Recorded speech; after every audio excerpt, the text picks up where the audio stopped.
We're combining all the best old school wisdom with all the top new school methods to bring you the optimal way to coach and play the great game of baseball. This is the 80-20 Baseball Masterclass with Coach Bo. Welcome, coaches, players, parents. Welcome to the 80-20 Baseball Masterclass. I'm fired up. We got a packed show today. Very useful information that you can take out and be a better coach, a better player out on the baseball field. I'll tell you one thing I was thinking the other day. Walking out to the field, when I got to a point in my coaching career, it was after about 10 years, which was followed by 7 years of high-level college and professional baseball, followed by 4 years of playing high school baseball for a very well-known program at Esperanza High School. And that was preceded by 7 or 8 years of youth baseball. I didn't, until almost the age of 34, 35, walk out on the field with this true sense of confidence. And that is so valuable when you walk out there as a coach, confident, not arrogant, but confident, not with all the answers, but with clarity as to what works, what you need to do, and what are the main priorities. Feeling came to me and it was like, wow, this is the feeling that I want all coaches to have, that sense of confidence when you walk out there on the field, that you're ready, you have a plan, you have a crystal clear plan, you know what the big needle movers are, and also with different modalities to coach. So you can fit it depending on, it's not a one size fits all for everything, but you have different approaches that can fit with different players and in different situations. So having that confidence, I was thinking that that's really a major benefit you're going to get from listening to this show. And that's what I want to give all of you, especially the coaches, which is most of you listening, when you can walk out there on the field with confidence, with a crystal clear plan of the main objectives, not knowing how to coach all 50 things that you might need to cover over the course of the years with a player or teams, or through the 4 years of high school or 4 years of college, but with those main things that are going to move the needle 90% of the way, a crystal clear plan, how to handle things that don't always go right, maybe player interactions, the team culture, the drills. When you walk out there with that crystal clear plan, it is exponentially grows your capability as a coach and your impact on your players, your impact on each of your players, positive impacts that go way past the game of baseball, and also on the scoreboard, that big impact that you can have on the scoreboard, and more importantly on your players as people. Those two combined, you can have that massive impact grow exponentially by having a crystal clear plan and then the confidence. So it goes together. The planning gives you confidence. Going out there with the confidence allows you not to fall into a lot of those dark places that coaches go to, those places that we want to avoid. We're yelling and screaming and pulling our hair out, or maybe we're dissing players, or we're saying something that we shouldn't to players, or we're overreacting to things, or, we have the kind of the fog of the game, kind of that they say like fog of war. Well, like in baseball, you get a little foggy during the game because you're not in a good place. You're not in a crystal clear, confident place. Avoiding those places, avoiding being a bad coach starts with having a crystal clear plan that has been proven to work, and then having that confidence from that to go out there and be awesome. So in this week's episode, we are going to discuss what we can learn from Joey Votto's record home run streak that he's been on over the last week. We're going to discuss how coaches can coach players to work through the yips. Don't worry if you're not sure what the yips are. We will break that down quickly. I'm not going to get into a deep dive on the yips, but I'm going to give you a couple pointers to help work with those players that have the yips. And the yips fall on a spectrum. This is something that doesn't get discussed a lot in the baseball community. It's like either those few players that will come across the yips, and we'll discuss again what that is in a minute. They fall on a spectrum. It could be very paralyzing, or it could be mildly paralyzing, or just intermittent yips. And we'll talk about that and how to approach it no matter where they fall on the spectrum, because at the end of the day, you're going to treat it the same. It's just a matter of how much it's really going to impact their game. And the third thing we're going to talk about in today's podcast, summer training plan item number 3, ground balls. So we're going to discuss summer training plan item number 3 out of 4 this week, ground balls. I got tips for that. Real quick, thank you all of you that are supporting the podcast. Just that little bit helps pay for all the overhead. My editor Sam does a fantastic job. The website. Thank you so much for supporting the podcast. And you're going to get a fresh episode from me and 80-20 Baseball each Tuesday coming to you on whatever podcast podcast platform you use. You can also find it on the website, 8020baseball.com. Thank you all of those that are supporting. It's easy to do. It's really quick. You just click the link in your show summary right there on your podcast app. You just click the link. It shouldn't take more than a couple minutes and you can support the podcast. So if you've been getting stuff out of this, it would be awesome if you could help support the podcast. Even a little bit goes a long ways to keep this rolling along.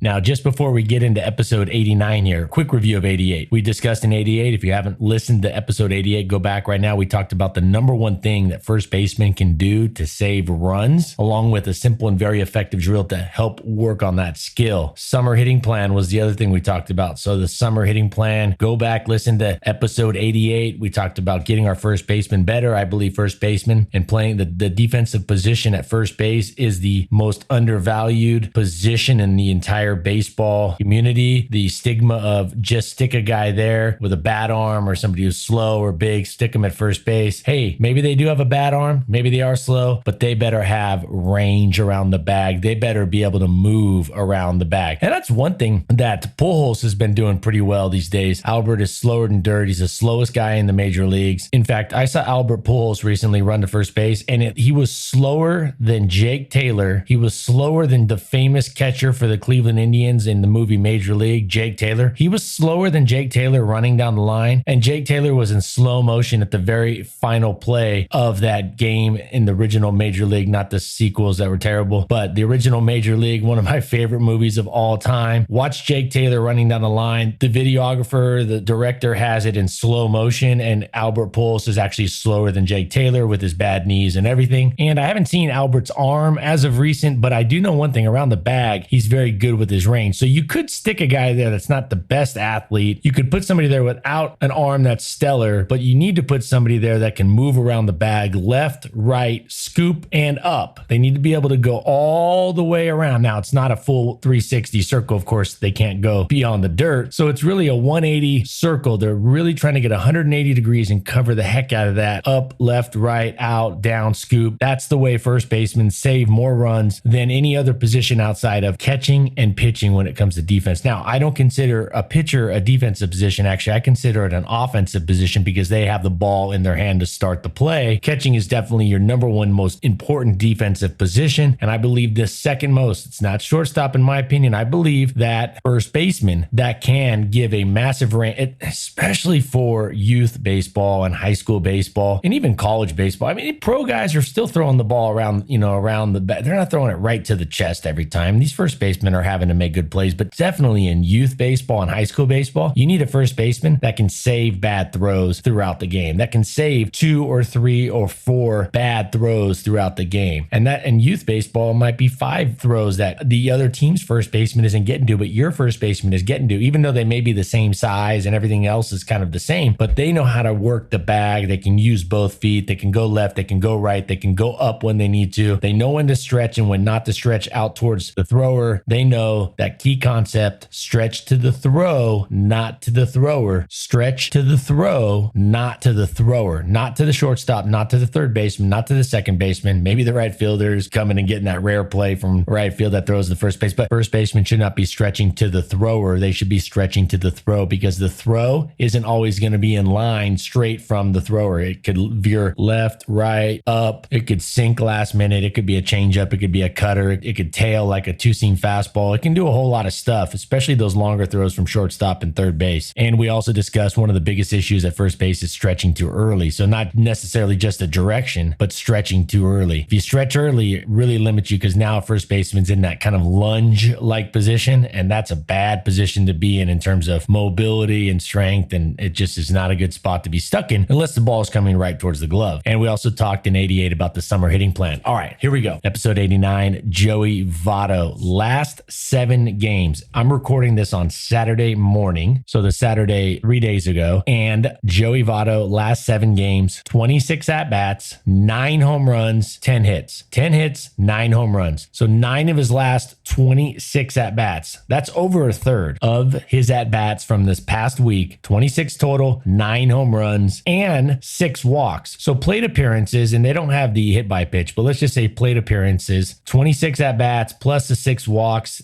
That's 32 plate appearances, and he's hit 9 home runs and had 6 walks. Essentially 15 awesome at-bats in 32. So half the time he's going up there, he's hitting a home run or he's walking. And over his last 30 games, he has 13 home runs. He's batting .333. I'm not a batting average guy, but it's something that everybody can understand a little bit. And speaking of batting average, again, I go back, if you've listened to this, you know why batting average has massive flaws, and it has massive, huge flaws, and why really, I mean, no baseball person, especially like somebody who's actually evaluating players, these guys doing these trade deadline deals, general managers, college coach, if you're really identifying and trying to assess accurately the production of a hitter, you're not using batting average because there's massive flaws. The big one is the walk, and the other big one is every hit is equal value. And it's like, how can a double be the same value as a single? A double gets you to second base, right? You have a much higher chance of scoring from second base, and moving up 90 feet adds value to your run production potential. Hitting a home run is a heck of a lot better than hitting a single. And speaking of which, Votto is now, and he's on record, unless he was being facetious. I read it in an article, so I didn't actually hear the tone of his voice when he said it, but Joey Votto is saying that he's trying to hit home runs now, and he has 9 in the last 7 games. 9 home runs in the last 7 games. I think he only hit like 15 home runs in the entire 2019 season. So we're going back, last year obviously was a shorter year, 2020. So back to the last full season, 2019, he had 15 home runs, and now he has 9. In fact, he has 13 home runs in his last 30 games. Joey Votto is out saying, I'm swinging for home runs. Now, he's not Willie Mays hazing it. I'm going to go back to Major League, right? He's not Willie Mays Hayes popping it up into the batting cage net. He's not hitting it straight up, but he's trying to drive the ball. He's trying to hit hard line drives, and even came out just yesterday. I read an article that said he's trying to get underneath the ball a little bit, trying to create a little more backspin. He said a lot of his issues were too much topspin, hitting the ball on, ground balls or hitting the top of the ball, and the ball that wouldn't carry, it would be a hard hit fly ball that would line drive, but it wouldn't carry over the outfielder's head, and it wouldn't get to the wall. It wouldn't go over the wall. And he was also hitting ground balls that were getting gobbled up, especially with the shift. And so when I heard his streak, I said, I read this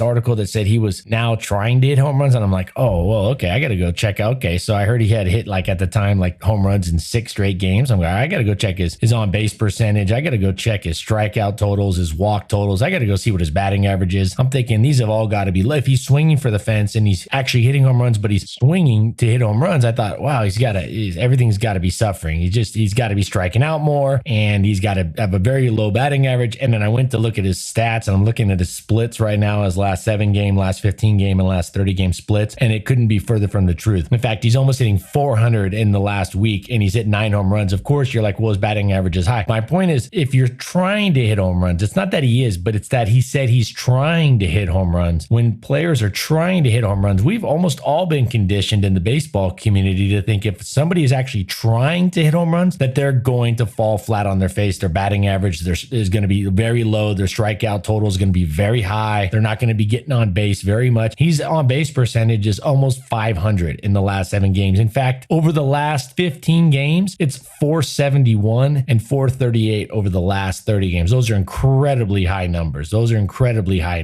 And his batting average over the last 7 games is 385. Like I said, in the last 30 games is 333. His strikeout total is not that high. In fact, he has 8 strikeouts and 6 walks in the last 7 games. So yeah, he's got to strike out pretty much every game, but he's also got to walk every game and a home run and a half or a home run and a quarter every game. I'll tell you what, if you can go out there and hit a home run and a quarter, a home run a game and a walk a game, and that's it, and you strike out the other 2 at-bats or 3 at-bats, you're going to be making so much money. You will literally be the highest paid baseball player in the world. Well, for professional baseball, but every youth baseball, like this podcast is very much designed for, we can learn from this. So here's what I want to share with you. Here's my take on this for youth coaches. Joey Votto is saying, I am trying to hit home runs. Now, he's obviously not trying to hit these 40-degree launch angle type hits. He's trying to drive the ball. The optimal launch angle has been defined. It has quantitatively been defined as there's an optimal launch angle. It's right around like 23 or 24 degrees, something right in there. The exact number is not that important, but it's right in that 20, 25 degree range, where that's the optimal. Well, the ball has to be hit, driven. Remember, we talk about less than 2 strikes. The ball, you should be swinging full speed. Speaking of full speed, swings, Cody Bellinger is swinging like with his entire body. And if you watch Cody Bellinger, and you can just easily pull up highlights or Dodger highlights, you'll see Cody Bellinger. He's about to find the bench. He's about to get on the bench. He might get demoted to AAA. I don't even know if they can do that, but he is doing so terrible this year, and he's only 2 years removed from being the MVP of the entire league. But you know what he's doing right now? Two things. He's swinging so hard with his full body. It's like this tense, massively tense, like crazy. I mean, I know you can't swing 110%, but he literally is swinging at like 110%, and he needs to dial down and be a little shorter. He's got this massively long bat path. He's not quick to the ball like Justin Turner or these Anthony Rendon. All these hitters now are getting a little quicker to the ball. And so Bellinger, he's gone the other way with this. He's swinging for the fences, but he's overly swinging for the fences. And also with 2 strikes, he hasn't made that adjustment. With 2 strikes, he has no 2-strike adjustment, where Votto has continued to utilize that quality approach that he's always had. He's always had one of the best approaches at the plate. When I say approach, when I say hitting plan, I'm talking about pitch selection. He's always had some of the best pitch selection. Now he's just trying to hit the ball a little bit more in the air while continuing, this is Joey Votto again, while continuing to swing with some power, especially less than 2 strikes. So with less than 2 strikes, why not teach our hitters, our youth hitters, to drive the ball off the fence with less than 2 strikes? That's where we're trying to hit the ball. We're not trying to hit the ball hard to the shortstop. We're trying to drive the ball off the outfield wall. They should be trying to pepper the ball off the outfield wall. Now, the angle and where the ball lands, if it lands down the right field line, the left field line, right center, left center, dead center, that will be dictated by the pitch location and the timing of the swing, okay? But the angle in which what you call launch angle, which is a huge term now, launch angle, you're trying to drive the ball. Now, here's a drill that you can do, and this was years ago. I was out watching a youth practice, and these coaches had an end of practice hitting drill where they had their hitters. The goal was to collect points, and the hitters each got a point when they could drive the ball out of the infield. So they would get a point anytime they could drive the ball out of the field. Now, the caveat was there was a -2 points if they hit a pop-up to the infield. So if they hit a pop-up that landed on the infield dirt. Now, this field was all dirt infield. The entire thing was dirt. And so if the hitter hit a ball in the air that was a pop-up and it landed on the dirt, that was -2. There was no penalty for like a fly ball, but they would get 1 point for driving the ball, even a fly ball, out of the infield, and they would get -2 points for a pop-up to the infield. So there was that trade-off. You didn't want him Willie Mays hazing it straight up and hitting pop-ups. Of course not. That's not where you want to be. But I thought that drill was very interesting, and I definitely agreed with it in terms of it teaches the players, the hitters, to drive through and hit the ball with a little more distance. They're hitting the lower half of the ball, the bottom half of the baseball, and they're really trying to drive it. There's other reasons to hit the ball into the outfield. One, if you hit it over the fence, it's a home run. But more importantly, is that's going to happen, except for in Joey Votto's case. Joey Votto right now is hitting home runs. He's not hitting singles, and he's not necessarily hitting a whole bunch of balls to the outfield that aren't going over the fence. But by hitting line drives to the outfield, hitting balls with some launch angle to the outfield, with some power, with a good swing, with really driving those pitches, there are 3 outfielders and there are 4 infielders plus the catcher.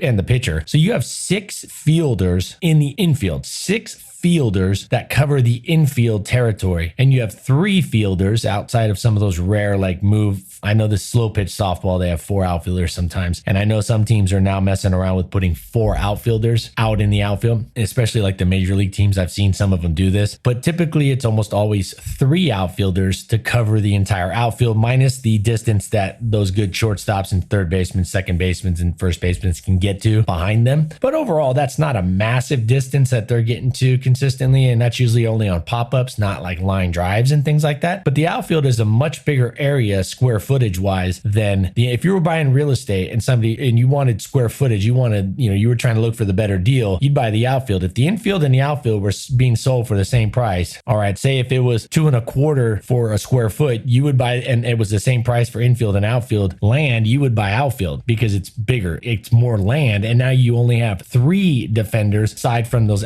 infielders popping out to get some. You have 3 fielders covering the outfield. So that right there, just math wise, is good. It's kind of like why the option has been successful over the years with football.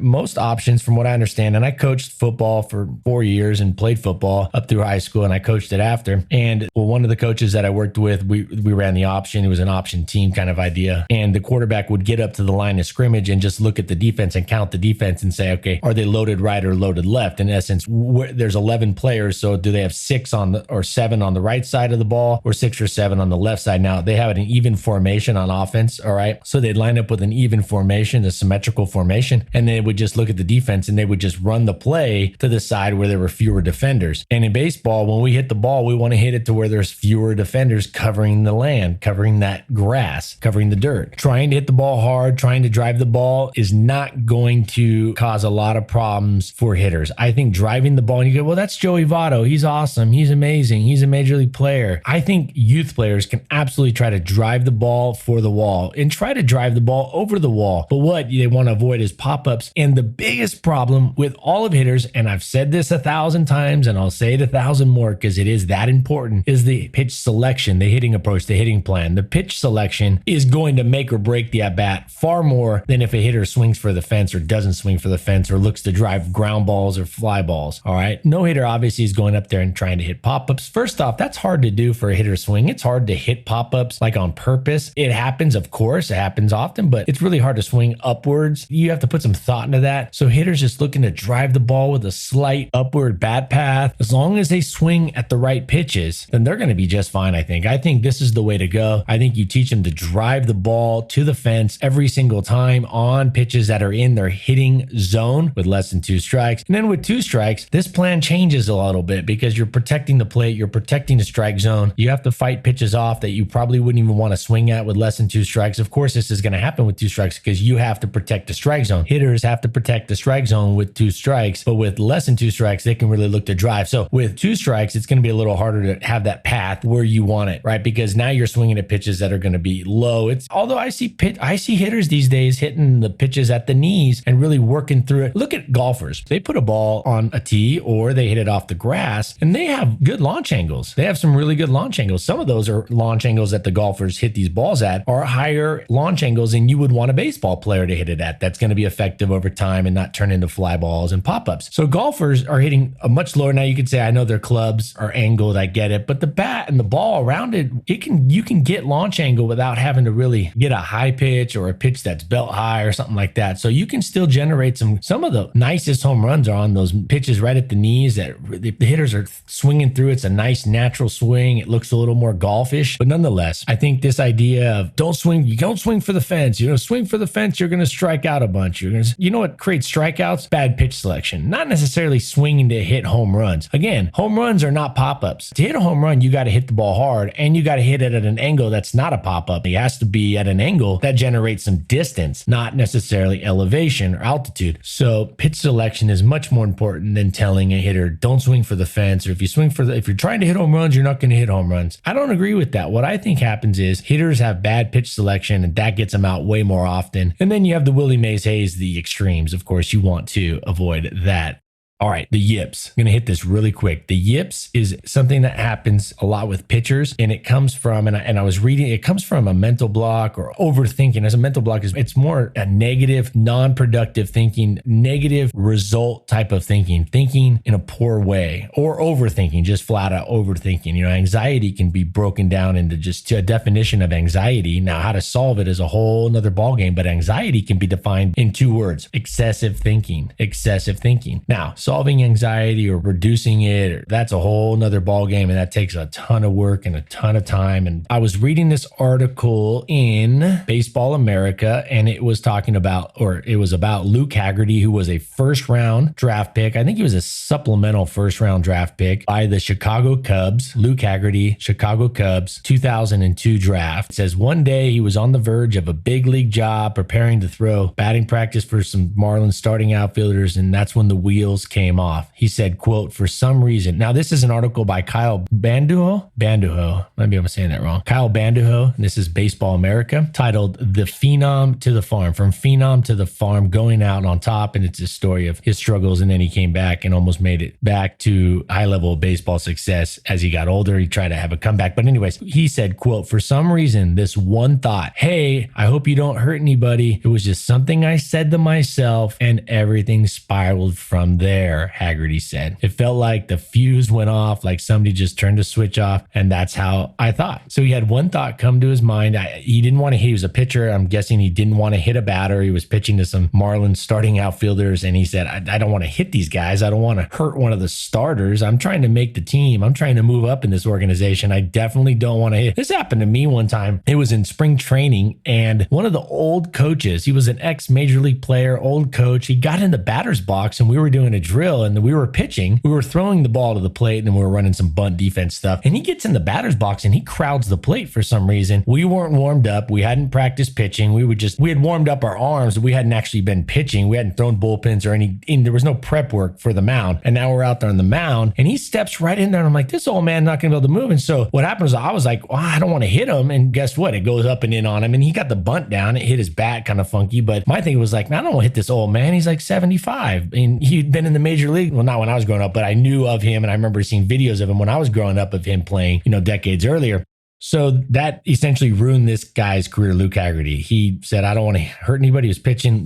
Rick Ankiel is the popular name that's happened to. Rick Ankiel got the yips. Chuck Knobloch was a second baseman for many years for the Twins and I believe the Yankees. Chuck Knobloch had the yips. Steve Sachs, they said, had the yips. So the yips is just like overthinking or negative thinking. Like basically it's a little different for everybody and players fall on different ends of the spectrum. But it's like, hey, don't do this. Hey, as the player is about to do something, it's like, don't mess up. Don't mess up, don't screw up, don't do this, don't do that. And they tighten up, muscle tension, overthinking, anxiety. And so I really think there's no way to completely solve this or prevent it. I don't think as long as our minds are the way they are, and unless we evolve for thousands more years with our mental health and get better and better at this, I don't know if you can eliminate it, but you can limit the opportunities that it happens. One, less pressure on our players. Praise your players more. Praise them. Build up their confidence so they're thinking confidently. So if they have a higher level of confidence, you build up their confidence in practice. You build them up by running them through drills that are high level, competitive, like tough drills, competition. So they do a lot of competitions in practice. They follow the 20, 40, 40. 20% of the drill is easy to kind of get a flow of it. 40% is normal speed for a drill like ground balls. And then 40% or any drill for that matter. And then 40% of every drill, give or take, should have reps that are more difficult, that require a player to go above and beyond what they typically would in a normal game setting. And this can build up the confidence. Now, if you get the yips as a pitcher, one thing I think that can help is teaching pitchers to move faster. If you can shorten up the time that the mind has to think, the better. I think dead time or idle time or a long delivery in this particular case can really increase the likelihood that these negative thoughts come to mind. So you can only go so fast with the delivery, but speeding it up a little bit can help. Working on being present. At the end of the day, the best thing you can do is be present, fully present. But getting adults to be fully present is such a struggle, so hard to do for adults, much less kids. But presence, fully in the moment, fully present with the mind is in a conscious state where they're just sitting there focused on the task at hand. They're not analyzing it in their head, paralysis by analysis. They're not overthinking it. That's the best place to be. I sent out a tweet the other day talking about players being in the zone. And every time you hear a player talk about, or in a post-game interview say, hey, I was in the zone, I was just in the zone. Hey, they're interviewing them. They had a phenomenal game, especially in basketball, things like that. They go, you had a phenomenal game. It's like, yeah, I was just in the zone. I was in the zone. Everything was like slow motion in the zone. That is presence. That is being in the moment. Being in the zone is a catchphrase for staying present, for a player just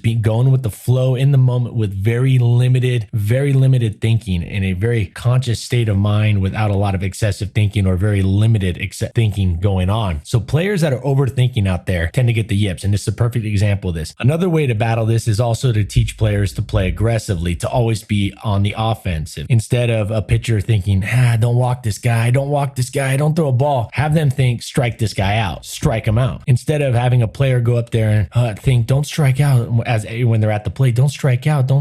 Have them think, go up there and crush the ball. If you're teaching hitters and you're talking about crushing the ball, if you're telling your hitters to go up there, hey, we got to cut down on our strikeouts. Hey, pitchers, we got to stop walking people. That mindset starts, and it's not all the players, of course, but just all you need is one or two that play a somewhat of a vital role with your team to fall into the trap of now thinking that way and thinking and focusing on those negative actions rather than focusing on the dominant actions. And that's a domino effect of bad plays and bad outcomes all around. If you can work on the meditation, get them in the presence, full presence, build up their confidence by praising them, lower the pressure in the games by not, getting crazy as a coach when they mess up. Don't feel like you got to just make sure they're having fun, but they're hustling, they're playing hard, they're playing as a teammate. They know where to be and what to do. They're focused, but they're also having fun, and they're not like, this is the end of the world if I mess up here or this and that. Also, make them or help them think in a offensive way, in an aggressive way, instead of like, I'm going to strike this hitter out rather than don't walk this guy, or I'm going to make a stellar play on this next defensive ground ball, on this ground ball that comes to me on defense next, or this fly ball. I'm going to make a great play rather than catch the ball, don't make an error, catch the ball, right? Have them think productively. Have them think about doing the opposite of what that thought is. Like, I don't want to strike out at the plate. I don't want to strike out. Have them up there thinking, drive a ball off the wall, hit the ball off the wall. Because if they're thinking about hitting the ball off the wall, they're not thinking about striking out. The mind, as all of you know, can't be on two tracks simultaneously. Now it can skip back and forth. It can skip back and forth like when we're multitasking, things like that. But we cannot think about two different things simultaneously. The mind is a single track brain. It is, and it always will be. And that's unless like Neuralink,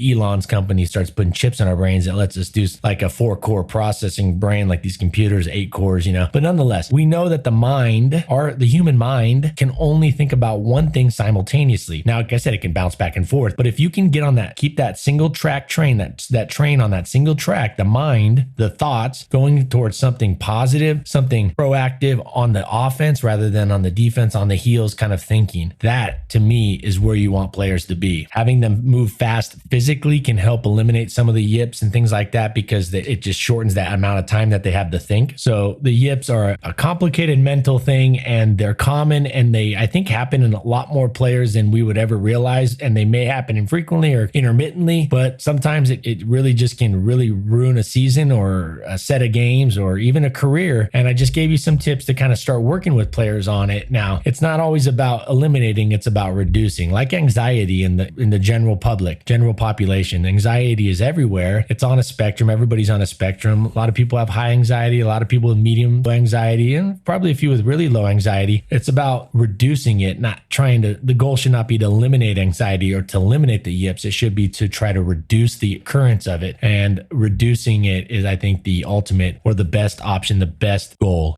All right, ground balls. We're going to hit this quick. Ground balls. Summer plan, the summer priorities. The summer priorities are strength training and flexibility, mobility, speed training, like getting physically stronger, faster, and more mobile. Getting the body stronger. That's the number one summer priority. Getting players stronger, faster, and more mobile. It's not about just lifting 1,000-pound deadlifts. It's about getting stronger. A lot of one-leg stuff, a lot of body weight stuff is definitely okay. Getting faster sprints, forward and backward, side to side, speed training, and mobile stretching, really working on flexibility around the shoulders and the hips and the ankle joints, the back, the rotational parts of the torso. Then we talked about hitting, getting a lot of pitches, a lot of tee work, just really getting a lot of swings, good quality reps during the summer. And now we're to part 3 of this, ground ball skills, working on ground balls. I highly recommend that players during the summer get a ton of reps on ground balls, whether that's infield and outfield ground balls. They get a ton of reps on ground balls. Throwing should be optional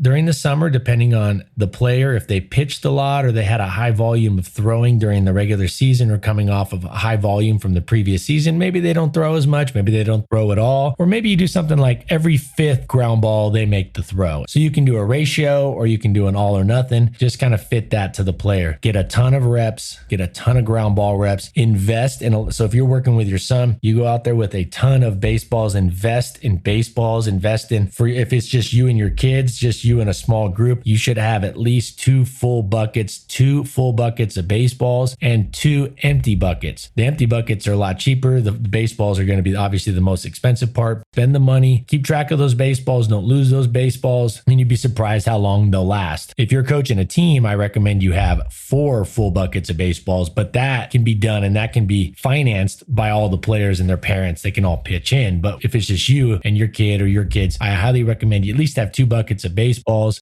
Racquetball courts are a good option for players that you can't, like say you're working and you can't be there to help out your son do his thing. Racquetball courts are a good place to throw ground balls to yourself. I know it's cement, so it's not optimal, and I should say concrete racquetball courts, or not an indoor, but an outdoor racquetball court. You'll see these at a lot of high schools. They have the racquetball courts with the metal, or it's a concrete wall, or you just find somewhere with a big concrete wall that's definitely going to handle a baseball. Use the same baseball for this or the same set of baseballs, because your baseballs are going to get beat up on this. They're going to get smashed. They're going to get, bruised up in a sense. They kind of get bruised like fruit falling on the floor off the counter. They're going to bruise a little bit. So they're not going to be, you wouldn't necessarily want to use them for other things over time, because they're going to be hammering that concrete wall. But just having players throw the ball, I really recommend putting some duct tape or a little marker, little dots on the wall, little X's where the players can throw it. So they're working on their throwing accuracy, just getting a lot of reps, getting close to the wall, working on short hops. So finding a wall,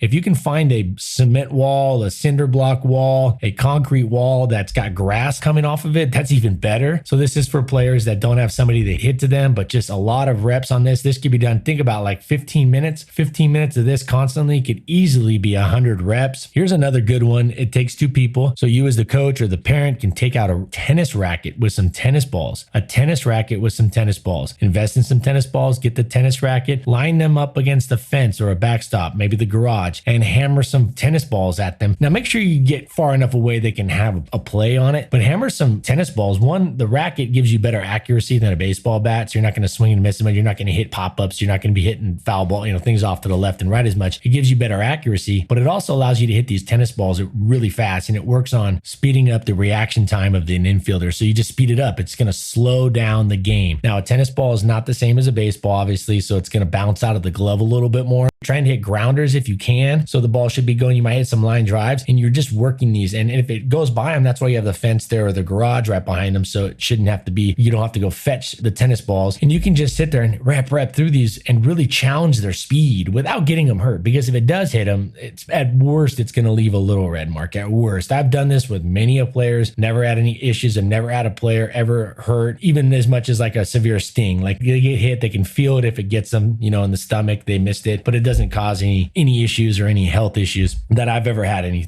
problems with. I just wouldn't aim for the face, and I would also give them enough chance to be able to get their glove up if they needed to. They should have enough time to get the glove up. It shouldn't be so hard that they can't get the glove up to protect their face if they need to, because you also want them to make the play. Another one, Incrediballs. Use those Incrediballs. Those a little bit softer than normal. I really like using Incrediballs for youth players, and I definitely like using Incrediballs for even older players when you can really hit the ball a little harder and it's not going to do some serious damage if it hits the player. I'm a big fan of those Incrediballs. Find some that, are a little bit softer, but they're the same size, about the same weight as a baseball, and hit those ground balls to really challenge. Another thing is getting short hops. So you can do this by just throwing short hops. Get up close to an infielder, get up close to your player, your son, your daughter, and just throw ground balls. Throw one hop ground balls, just some one hops, just boom, boom. Get them up against the fence because they're going to miss some. You don't want to go fetch. Remember, it's about efficiency with reps. If you have to go chase down baseballs, you're wasting rep time. So put them up against a wall or a fence and just throw short hops to them. Really working on short hops, even the big like kind of one hoppers that are a little bit bigger hops. Get those one hoppers in there. Get short hops left, right, some big one hoppers. Really work that. Sit there with the bucket and just boom, boom, boom. They just catch it and drop it to the side. Catch it and drop it to the side. You can go through a whole bucket of working on those, and that's going to pay off for infielders, for outfielders, and definitely like first basemen or anybody that's scooping. And then you also want to work charge and throws. You want to work on your players charging through balls, really working to run through the ball hard. This isn't something they're going to do on every ground ball, and most of the time they're not going to charge through a ground ball, but it's good to work on it because it does incorporate the footwork more and being able to like run and field at the same time. So it's like walking and chewing gum. You're really challenging them in this aspect. So you really want to work on some charge and throws, even some bunts where they're just coming up bare hand and making some throws, things like that. All right. So I just gave you a bunch of tips to help with the ground balls.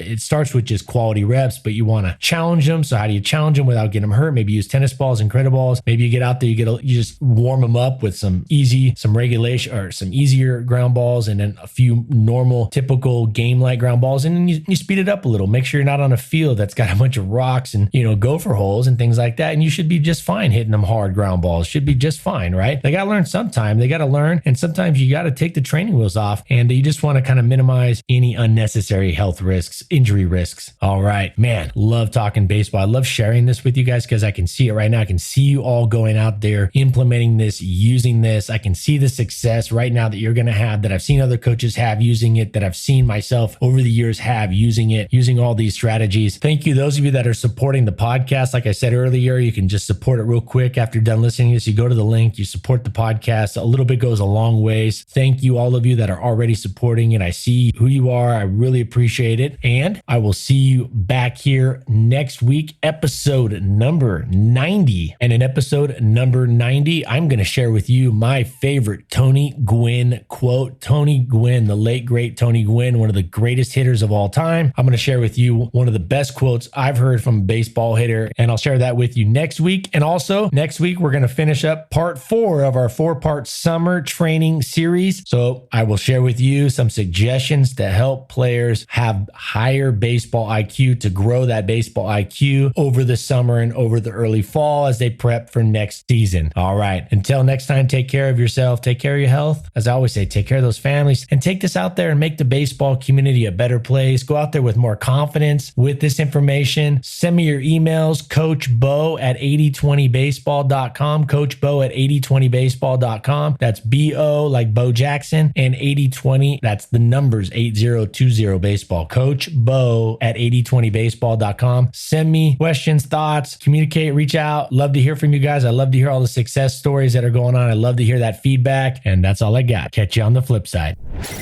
This has been the 80-20 Baseball Masterclass. Take it to the field.